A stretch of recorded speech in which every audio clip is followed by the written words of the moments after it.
Hey, everybody, and welcome back to the Imagineers Disney podcast. On this week's episode, Walt Disney World is open. We talk about safety procedures, what that means for you. We'll be taking your questions live, so stick around. All that ahead on the Imagineers Disney podcast.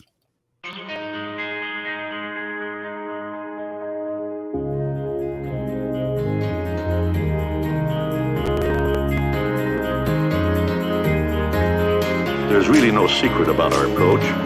We keep moving forward, opening up new doors, doing new things, because we're curious.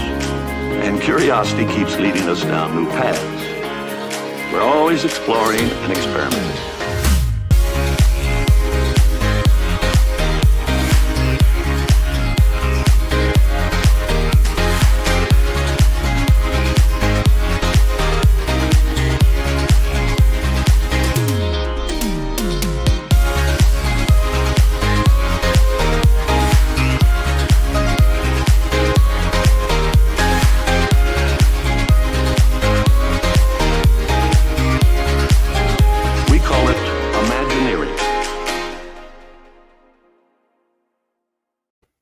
Hello, everyone. Welcome back to the Imagineers Disney podcast. I am your host, Matt, and I am joined, as always, by my good friend and co-host, Susie. Hello, Susie. Hi. I'm emotional. That makes me really sad and happy, but hopeful. I think that's a nice marriage of those two things. For sure. Yeah. And we are also joined this week by my good friend as well, Mr. Adam Duckworth of Travelmation, the owner, operator, founder of Travelmation. Throw them all in there. That's fine. Hey guys. Hey Matt. Hey Susie. Thanks for having me on. That was an awesome video. I loved. I mean, it really did bring back some emotion, especially after being out of the parks for an extended period of time. And I mean, the Country Bear Jamboree was just looking fresh. They were looking hot in there. Yeah, and people sitting next to each other on rides and standing near each other and other places. Editing that video, I'm like, man, I want to go to the park so bad. And now we can.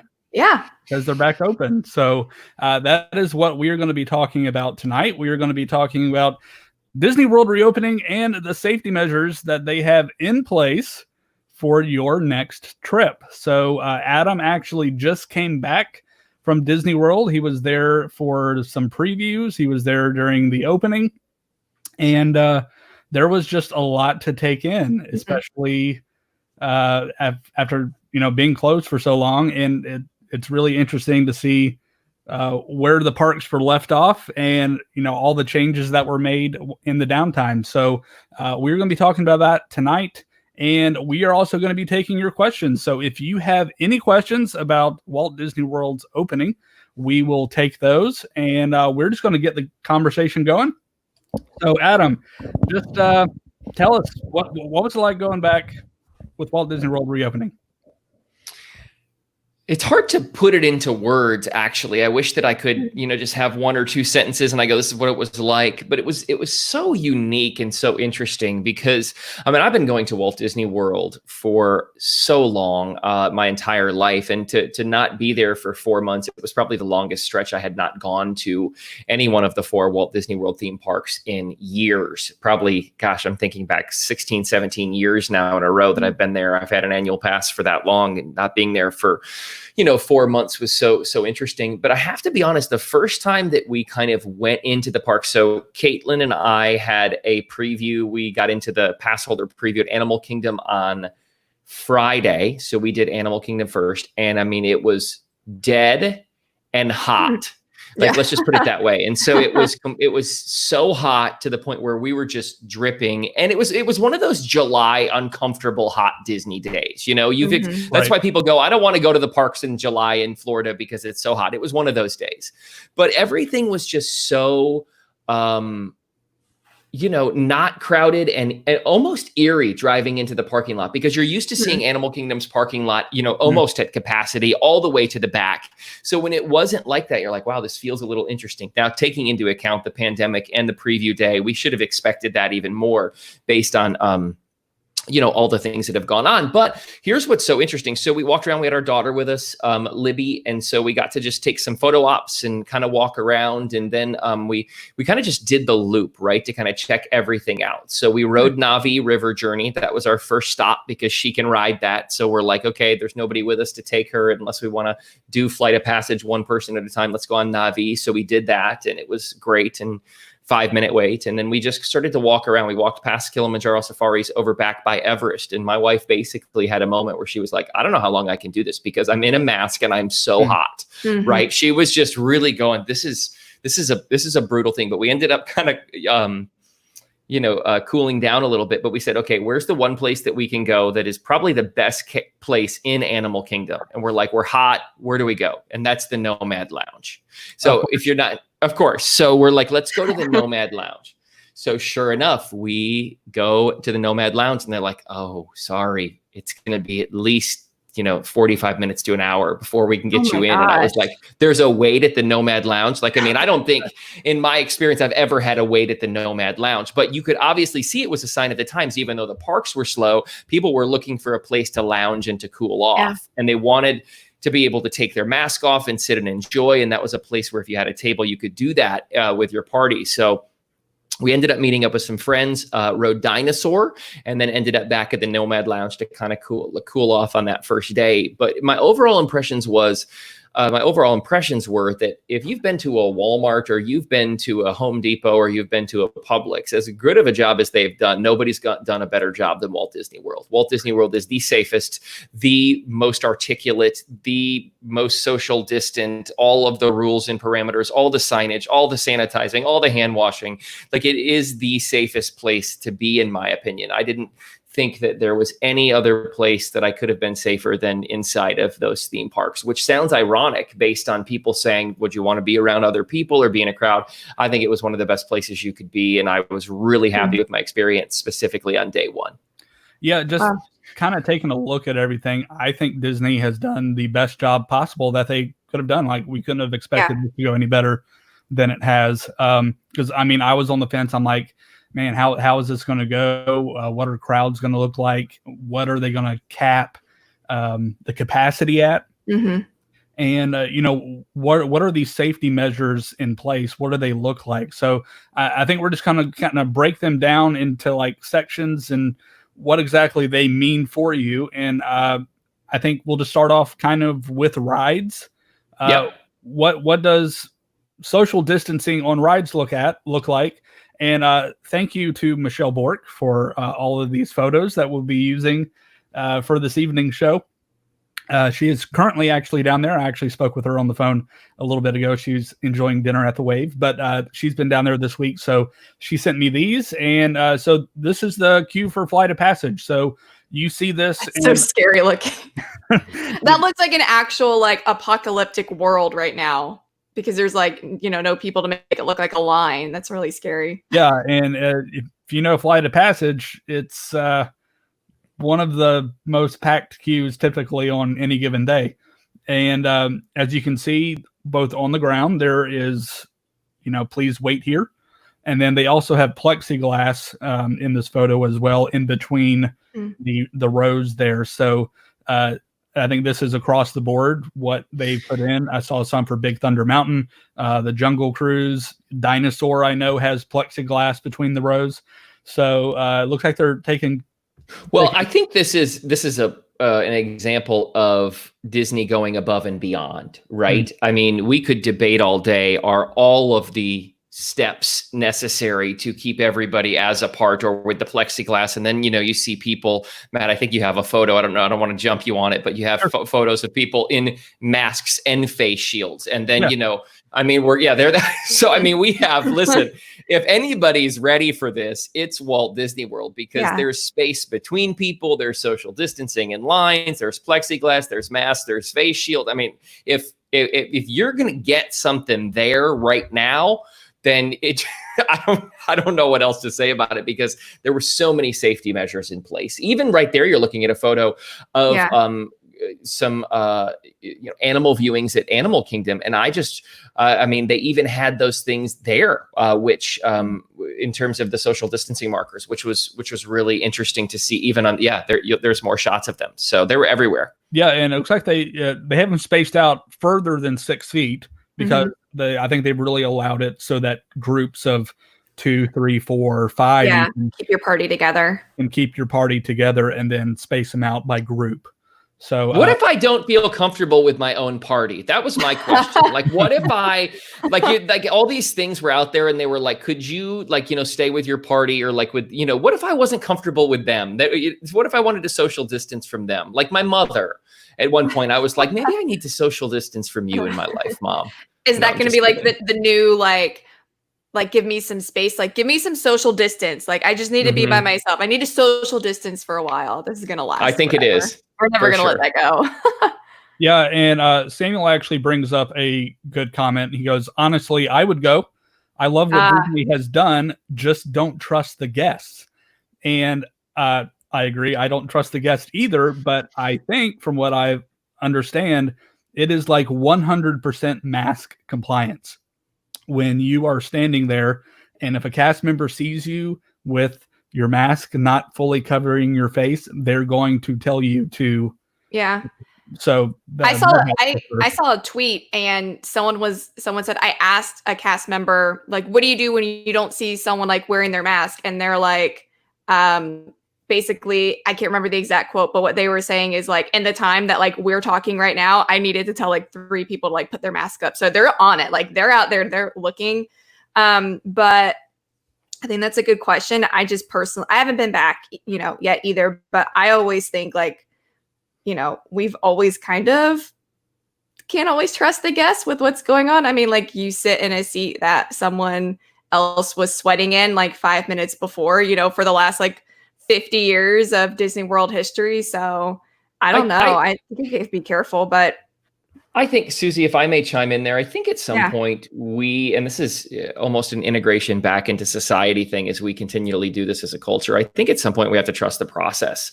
It's one of those things where we have to really trust that the process is in place. And we know that many processes that are in place in our life that every single human being doesn't follow, right? I mean, I was thinking about the speed limit is 65 miles an hour on 95 between West Palm and Fort Lauderdale. And there are a lot of people who do 105, and it's really stupid. Yet I steer clear of those people and don't go by them. And when I see someone doing it, I get away from them. And I think the same thing is an interesting, dynamic here to go, I mean, when you get around people in any set of circumstances, there are probably going to be people who buck the rules or whatever the case would be. And as you said, Disney was very on it. I mean, one of the things I was telling Matt before we even you kind of jumped on was I think it's difficult to have a conversation in a mask, especially I'm a talkative guy. I mean, I'm talking to people as they're going by. I like to interact with people. Yeah. And I found the mask just slipping. It was one of those things where it just kept slipping and, going under my nose. And it was to the point where I had to put it up and I had to put my glasses down so it would like hold the mask in place. Because every time that it happened, there was somebody saying to me, "Sir, over your nose, please." And I'm like, I didn't realize I was doing it, over the course of time. So I oftentimes also there are going to be those who are just, rule breakers or whatever you want to refer to them as. But I also think sometimes it's in this new set of circumstances, it's just oftentimes difficult. Like I was not doing it purposely, but it would fall under my nose from time to time. So you just have to keep reminding yourself to put it back up and trying to figure out how to function in that new normal. Yeah. And we've always had to deal with people at Disney World not doing what they're supposed to do. So we'll get through this one for sure too. Tim. Hey, Tim. Tim says, being there this weekend, they are all over it with masks, doing a fantastic job, much more compliance than we went a month ago. And he makes a good point, which they were even really good about it. So I think that is peace of mind for me. I know a lot of people. So from what I've seen, it's just been really impressive the way that they've been able to handle that on the guest side. Of things, just helping people to remind them, hey, please wear your mask. And Michelle says, everyone has been out of everyone's way. If you are by someone, it's your own fault. That's a good point.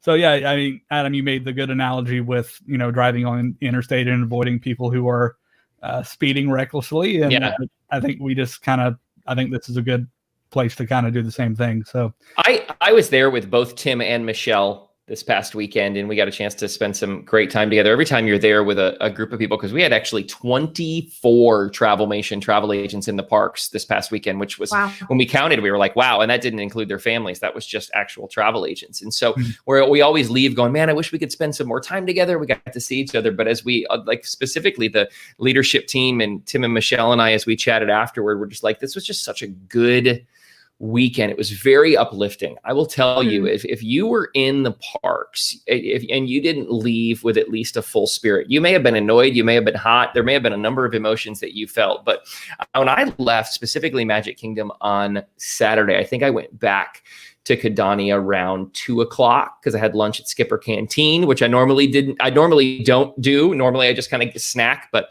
had some lunch with some ladies on our team who were there, and they had a reservation. So I jumped in, had the chicken that tastes like chicken. How could, how could you not there? I love that restaurant. But it was just one of those things that when I left and went back, I was like, I feel fulfilled. I feel like this was something that was so good for your spirit, your being. And especially if you're a Disney fan, like if you're a Disney fan, this was your day to go. We have never experienced this before. Hopefully, prayerfully, we will never experience it again. And all the things that Tim and Michelle said were right on.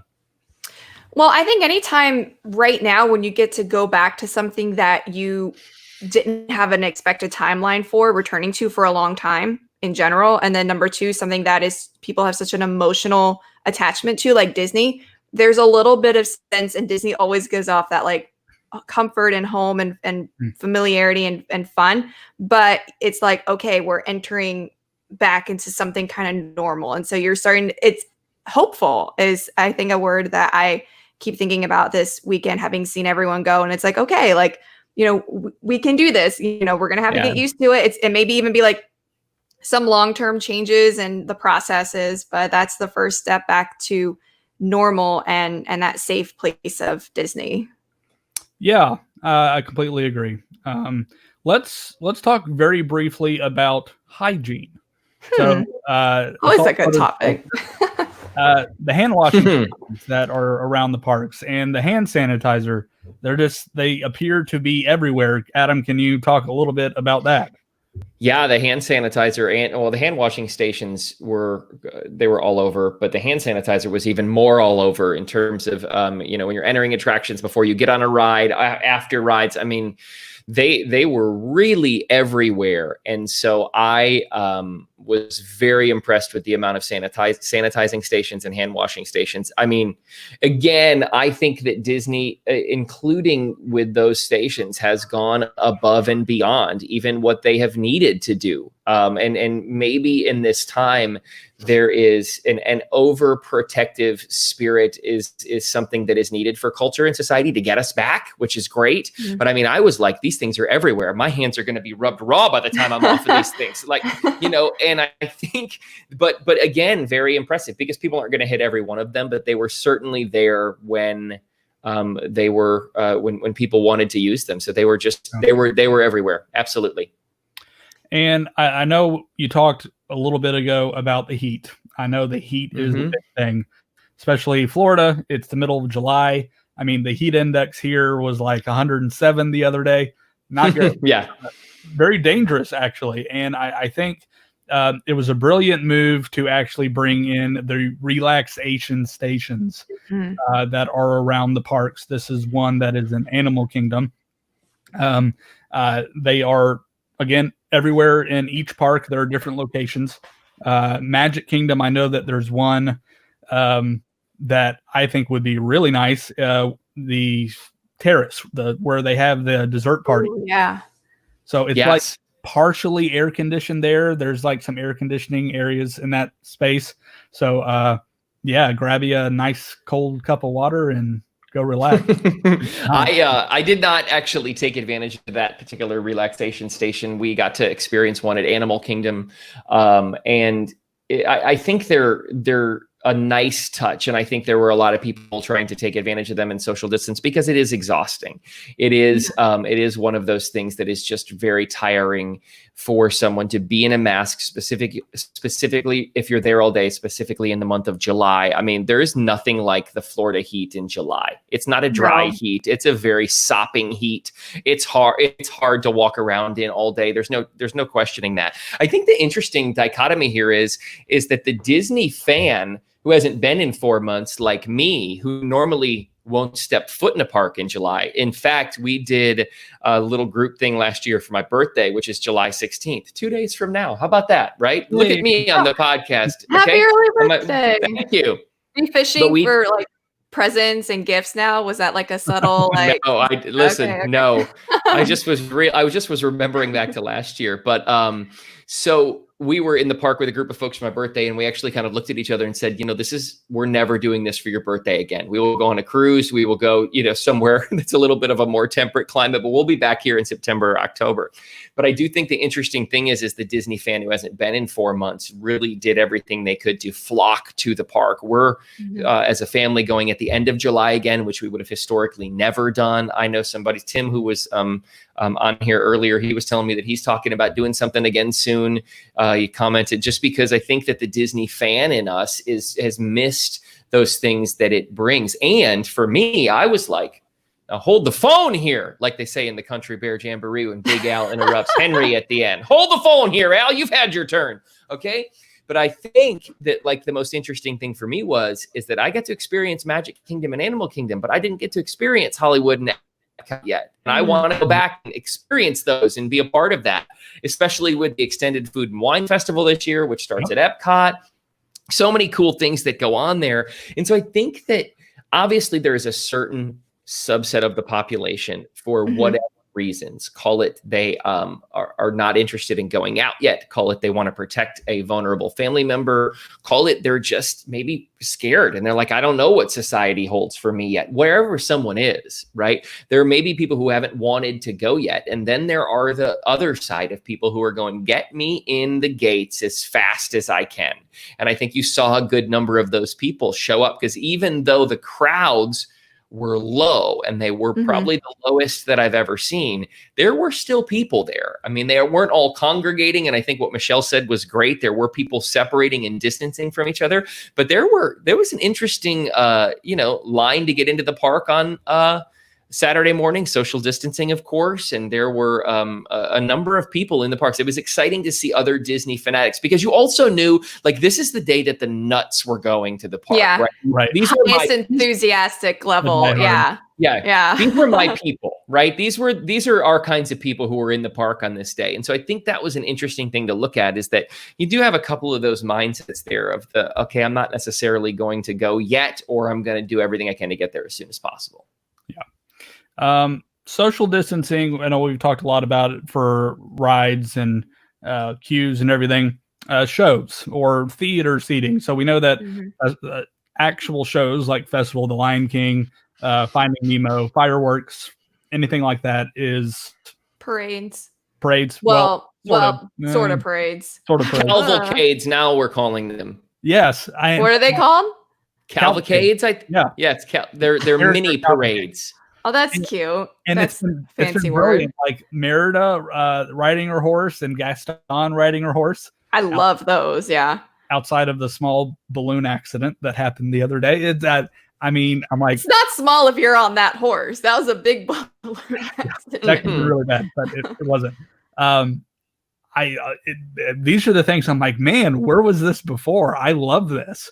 So, it's interesting to see what they've actually added, because, obviously losing the character meet and greets is devastating to a lot of families, and, the character buffets.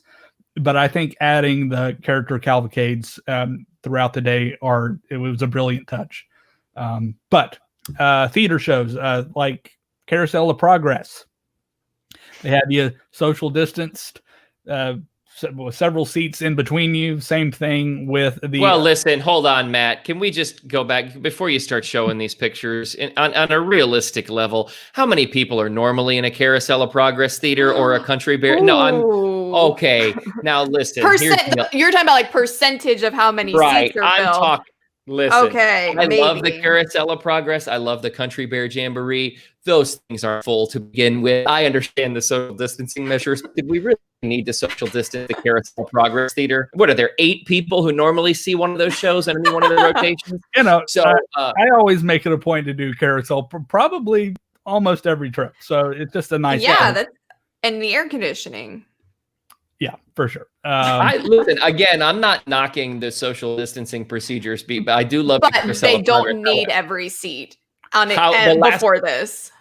The last time I was in there, I think I counted. In reality, I think 14 people in my theater, which is probably standard. This was, I think, back in March, right before the park ended up closing. Now, the same is not true for the Country Bear Jamboree, though, because that theater has been packed, especially after there were some rumors about those good old boys and gals earlier this year. People were flocking there, and I'm telling you, people were fired up.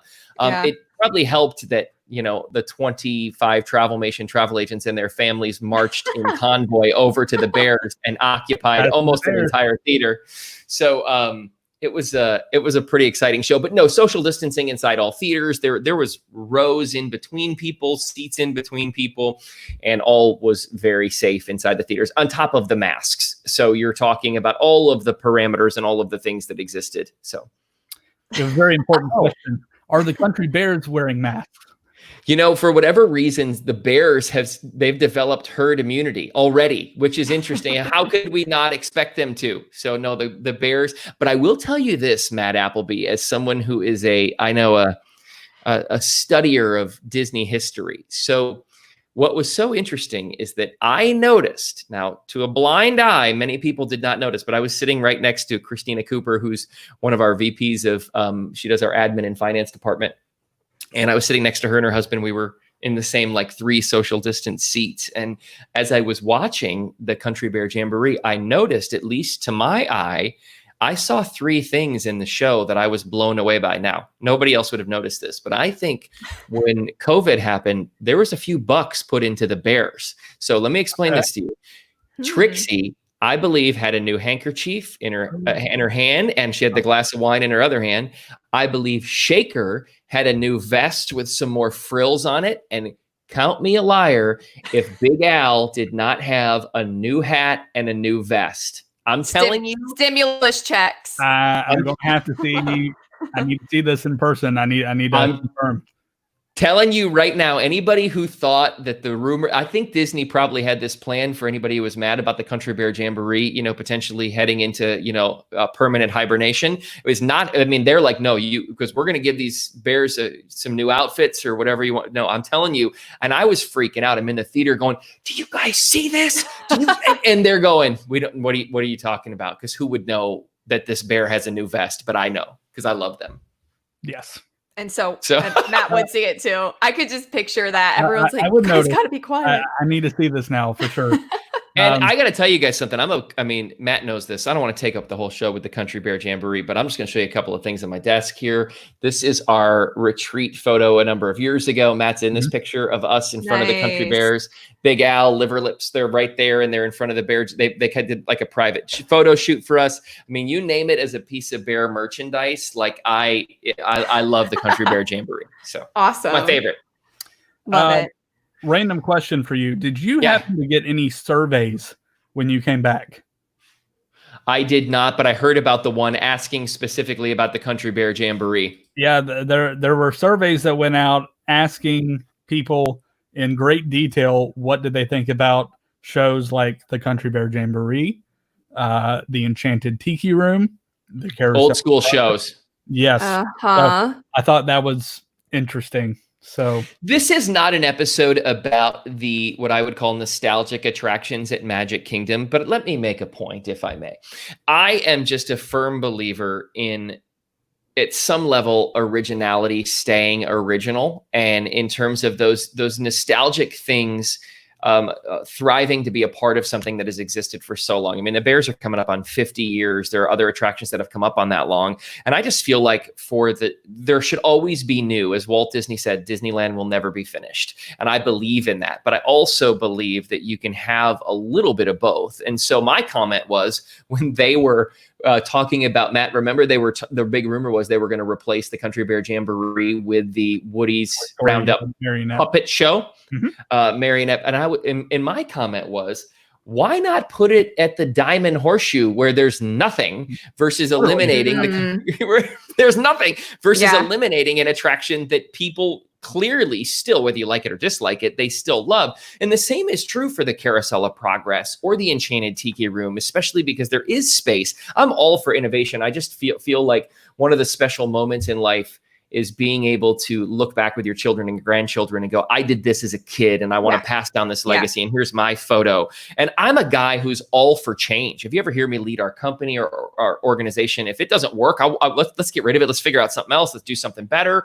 But there's just something about those classic memories that exist. But going back, I did see the survey. I did see some of the questions, and I'm hoping that somebody just had one too many beers at the survey department and then sent that out to a random I was about group to say, of people. that survey is not necessary. I don't care what people answer it. I don't care if they're like, if 100% of participants hated everything and said to change it, that survey is still unnecessary. Well, a lot of the surveys, I don't care what they think.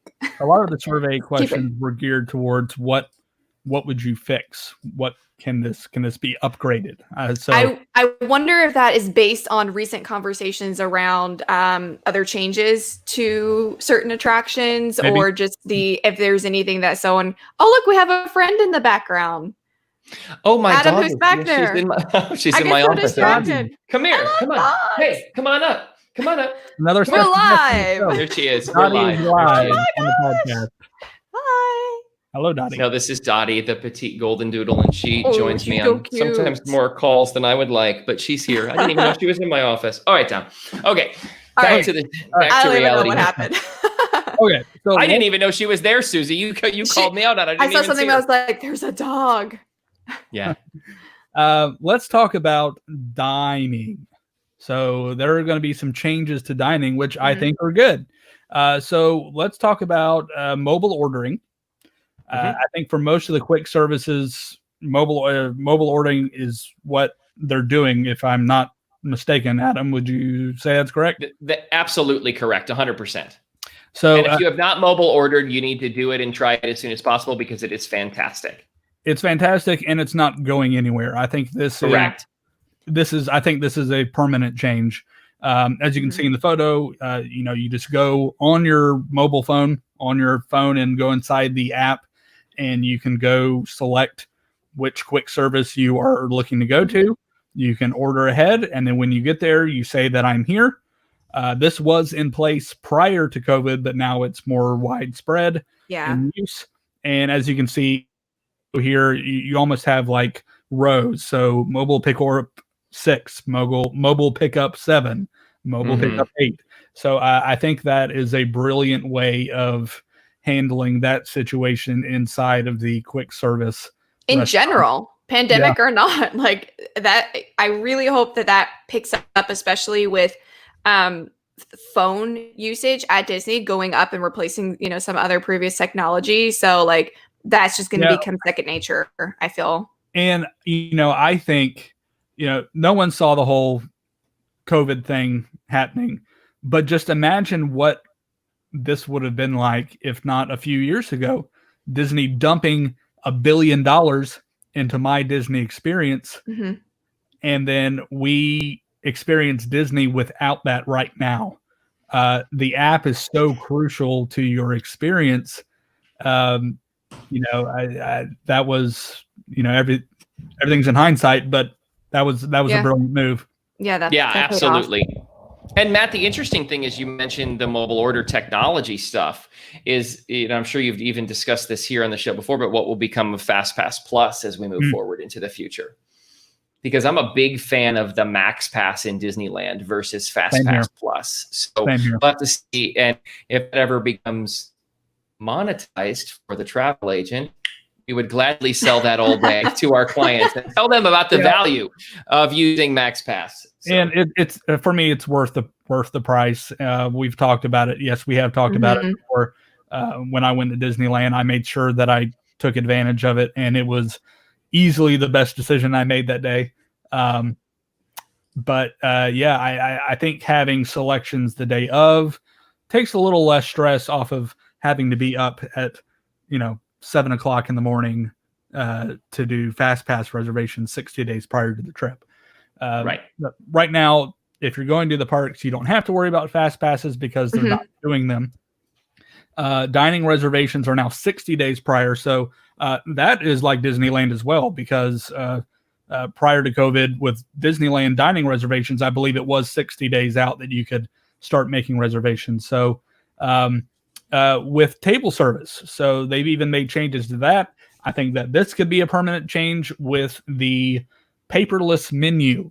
So you go into the restaurant. This is actually the menu for Tiffin's, and you just scan the QR code, and it brings up the menu for either lunch, and then they'll have one for dinner. And I think that's another brilliant use of the app and being able to utilize that. I'll chime in here. I don't know. I'm not a paperless menu fan. I gotta shoot this one down. First of all, for the environment and for what they're doing with COVID, fantastic. But I think there's something fun about a menu and sitting down at an experience, and especially some of the ones at Disney are unique. Fine dining, I think there's something unique about, especially before you sit down, or maybe maybe there's a wine list, or maybe there's an appetizer list, or or they bring out the dessert menu. That's always a little bit of an experience. It reminds me of a cruise. And so I tend to really enjoy that, but I understand why they're doing it currently. Yeah. Now, real quick, is that just for the menu, and you still have a regular waiter, waitress come in, or server, come and take your order? Okay. Yeah. I was going to say because server, just menu on your phone. Okay. Well, then I don't know. Just because I know, as long as you still have at least some type of interaction with a person, I know that we've had questions about the menu, or we've asked for like little changes to things here and there. But for the menu itself, I don't know. I don't know how I feel about that yet. The whole purpose is just to eliminate another thing for right now. Yeah, is touched by multiple people and having cleaned in between each use.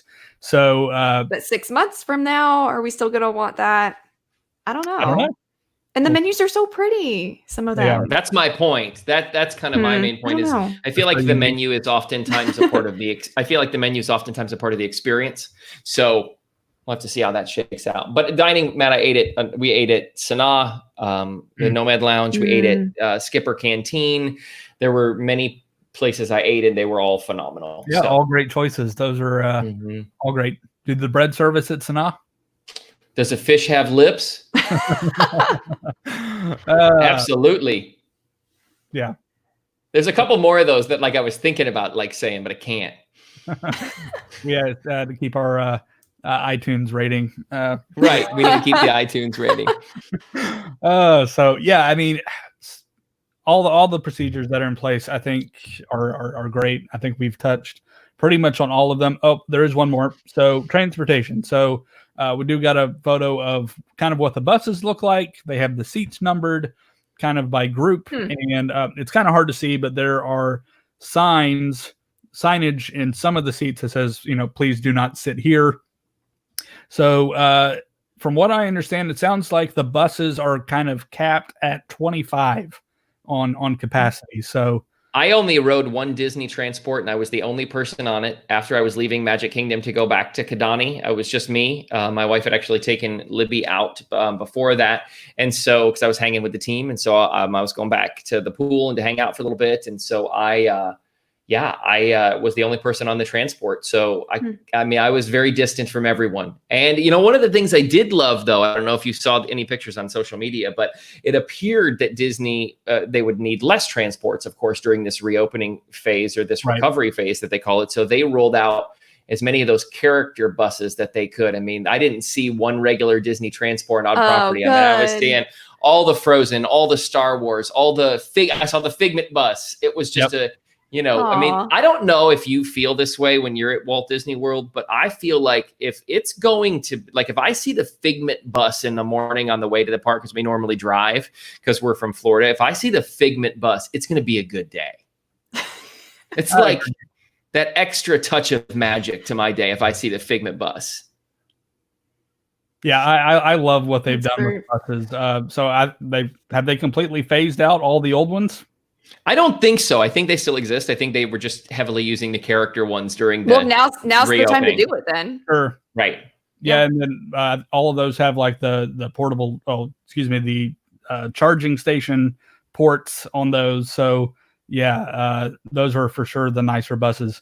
So with all of this, with all the procedures and all of the safety measures, and we talked about the parks really being capped at capacity because the previews filled up very quickly. I think the opening weekend filled up very quickly. And the last time I checked, I think most of the parks, if not all the parks for the weekends through August, are pretty full. I think there are some weekday opportunities, but for the most part, I think the weekends are full. But that they really are capping the amount of people that are coming into the park, and you can visually see it. I mean, in the middle of the day, this is Fantasyland, and there's just not a lot going on. So I think you can look at it this way: if you are a Florida resident and you are comfortable going to the parks, yes, you're still missing some of the Disney magic and some of the offerings like fireworks and character meets. But at the same time, you're getting 5-minute wait times on pretty much all attractions. You're having less crowds. So that makes it easier to make a decision to say, okay, I feel safer going to the park. Yeah. It also, Matt, I just feel like it also allows you, if you are someone who's considering going to Walt Disney World, or maybe you have a reservation on the books and you're like, should I keep it at this time?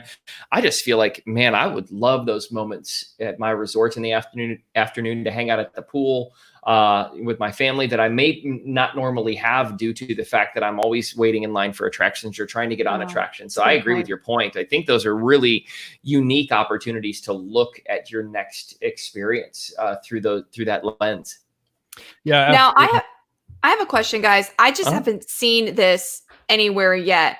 What is the process going to be like for Rise of the Resistance with Hollywood Studios opening? And are they going to have like lines outside? Or are they going to let people line up still at, 6 in the morning? Like, I just haven't seen anything yet. I was wondering if either of you had.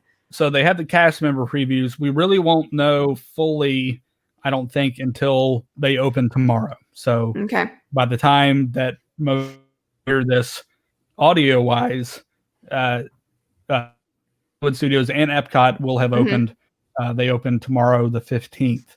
But they've had cast member previews, and I know that Rise of the Resistance, they were doing the standby line. And I think when it got up to the point of 75 or 95 minutes, I can't remember where I heard it, that they shut it down. So the standing in line. So I think they will be keeping an eye on that. I think it would be to your advantage still if you are going to go to Hollywood Studios, get there as quickly as possible. There's no boarding groups, so everything's standby. So it's the mad dash to the back of the park for sure. That'll be interesting to see. Social distance. This is kind of like, it's not, I don't know how to word this I still don't know how to word this. It's interesting. I don't want to use the word like exciting, but Disney has always, and we've already said it tonight, been so good at finding a way to adjust. I'm really proud of them with everything that they've done over the last really few months with preparing and everything like that. So what comes of this afterwards, like we were talking about with fast passes and everything, is going to be interesting. I don't know. I don't want to sound callous because I understand this is a global situation going on, but I feel like if anyone is going to find a way to make their processes better even after, and make everyone safer even after, as we ease back into real life again, it's without a doubt Disney. Yeah. It boils down to just making what decision is best for you and your family. So Right. if you were comfortable going to the parks, go for it. Be cautious still. Wear your mask. Wash your hands regularly. Distance yourself from other people, and you're probably going to have a great time. And if you don't want to go to the park, that's fine too. You do what's best for you. I'm not going for a few weeks just because I have some family members who have some health issues, and it's not worth the risk right now. But once that passes, I feel like I'll be good to go to the parks. I feel like after this past opening weekend, I feel more confident in Disney's procedures, and I'm just really impressed with how they've handled things. So, yeah, I affirm everything that Matt said about the parks, and I really feel like they've handled it well. I've said a lot in the last 45 minutes, so I think I'm out of.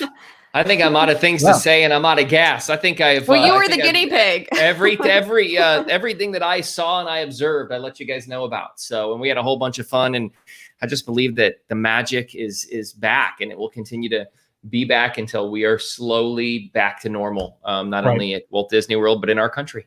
Yep. And we're looking forward to that time when everything does come back to normal. So, yes, sir. And as we've said before, Adam is the owner of Travelmation. Travelmation is a authorized Disney vacation planner, platinum Disney vacation planner, very elite status with the Walt Disney Travel Company. And I am privileged to work under the umbrella of that company as an independent agent for you. If you would like to plan your trip to Walt Disney World, either this year, just recently, they reopened bookings. I'm figuring out how to point. I'm going, call him. I just can't figure out how to point on my screen. I know it goes there we go. It's awkward. I'm like, how do I point? Okay. Like the Brady Bunch. We're all just like, yes. Pointing that way. They just recently reopened 2020 bookings. So for a long time, I had a lot of people who were wanting to go towards the end of the year, and we weren't able to do that, but now it is back open. So resort and tickets for 2020 are open. No park hoppers through the end of the year. So just keep that in mind when you are wanting to plan your vacation. It is still a single park per day, and you still do need to have a reservation on top of your ticket to get to go to the parks. 2021 bookings are also available through the end of September. So through the last weekend in September, a few days prior to October, that's where the 2021 reservations are cutting off for right now. We hopefully will have the rest of 2021 open soon. I think they're just making plans to see what they're going to do for the 50th anniversary celebration that is coming up next year. Exciting times are ahead for sure. I'm dying to see what that's going to look like. And we're already kind of looking at it with the Princess Cinderella's Castle, the makeover. So Adam, real quick, what does that look like in person? It looked great. I was it was just right out of a movie, right out of a fairy tale. It was phenomenal. The gold and the pink and the blues just sparkled. I was also so intrigued that it literally is a paint by number system that they've drawn on the castle and the people are painting, which I thought was, literally being right there and looking at the number 6 and the number 2 was so interesting. So it was really spectacular. I think you're going to love it when you see it. Yeah. So it's fantastic. So if you would like to plan your vacation, just shoot me an email. My email is matt@travelmation.net. Just had it up there on the screen. I will put that up one more time for you. You can just send me an email. Let me know when you guys want to travel, and I'll be happy to help you with your vacation bookings. Thank you, everyone, for listening. Thank you, as always, to all of our subscribers for our podcast. As always, you can find us. We are on Apple Podcast, Google Podcast, Stitcher, Spotify, all of the major platforms. And then you can also find us on social media. We're the Imagineers Disney Podcast on Facebook, at @the_Imagineers on Instagram, and at @Imagine_ears on Twitter. And a big shout out to all of our Patreon subscribers. Shout out to new subscriber Janine M. thank you for supporting the podcast. If you would like to come support us, you can find us. We are at patreon.com/imagineears. So, Adam, thank you so much for joining us for this episode. I think. Thank you guys for having me. There was a lot to unpack. There was a lot to unpack for sure, but I think there's been a lot of really great information that has come out because of your visit and because of our agent's visit. Yeah. And cool. I think that is a testament to Travelmation and the team there. For over 450 agents now, and quite the group of folks. Each one of them is a Disney expert, and it is a pleasure to work for an established, recognized Disney travel agency, and it is a pleasure to work for you all. Thank you, brother. So you do a phenomenal job, Matt. I'm thrilled that you're on our team. You've been on our team for a number of years now, and I'm thrilled to work alongside you and work on projects. I look forward to the future to see what we do together. Perfect. Great stuff. As you say, to the future, sir. To the future, baby. So thank you, everyone, and we will catch you next week. And until then, friends, remember, if you can dream it, you can do it.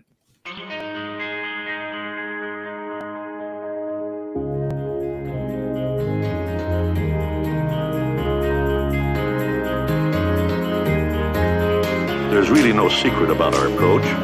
We keep moving forward, opening up new doors, doing new things, because we're curious. And curiosity keeps leading us down new paths.